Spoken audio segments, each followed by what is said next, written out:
I'm Ginger Peterman, the author of Ignore Me, a letter to the public about service dog etiquette. And this is Puma, my service dog, who actually wrote the letter. I'm Vanessa Rojas-Castillo, and I'm the editor of Ginger's piece, Ignore Me. Just trying to get a way to explain it to everybody without having to explain it, 50 times a day with every new interaction I have in public. And I think that's a better method of reaching out to the community rather than just avoiding the community and saying, well, this is just too big of a problem for me to handle on my own. It's not making a difference going out and educating individual people as I have each interaction throughout the day. I'd like to send my message to a wider audience so that I can navigate public spaces easier and also make new friends and not scare people away. Puma. Ignore Me, a letter to the public about service dog etiquette. You may have noticed me prancing down the Syracuse University quad, moving through the university's hallways and public spaces. There are so many of you and so few of us. Compared to you, we're short. We have a lot more hair and bad breath. My name is Puma. My job is to take care of my human, Ginger.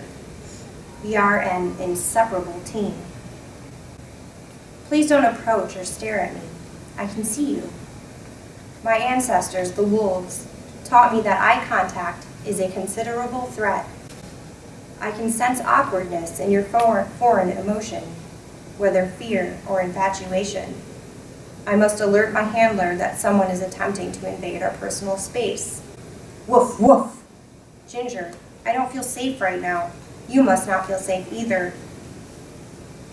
Ginger needs me to stay by her side and watch her back. For good reason, she is never alone. She maintains an uncomfortable situational awareness. When I bark, Ginger is actively triggered. She feels terrible, literally nauseous, that I scared away a likely curious and friendly person.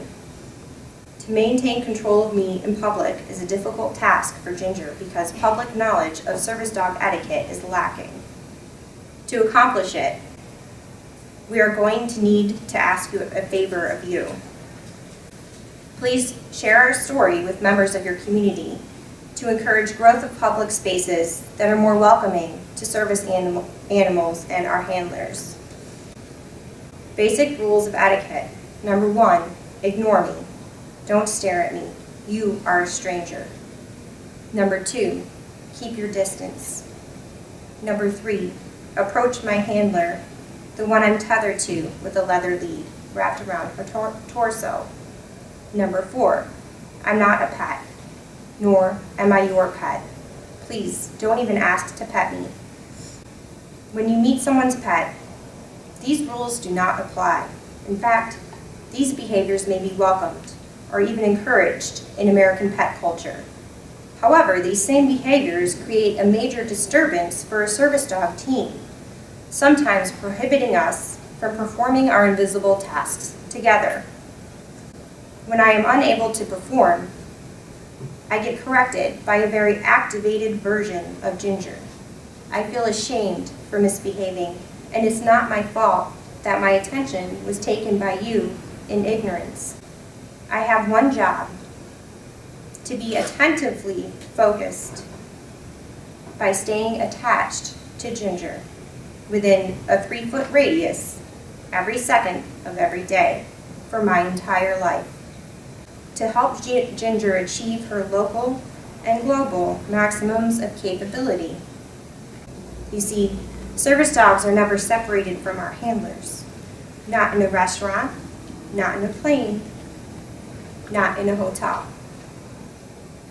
I come from a family of medical service dogs from canines for warriors who are trained to block, cover, and brace for military veterans.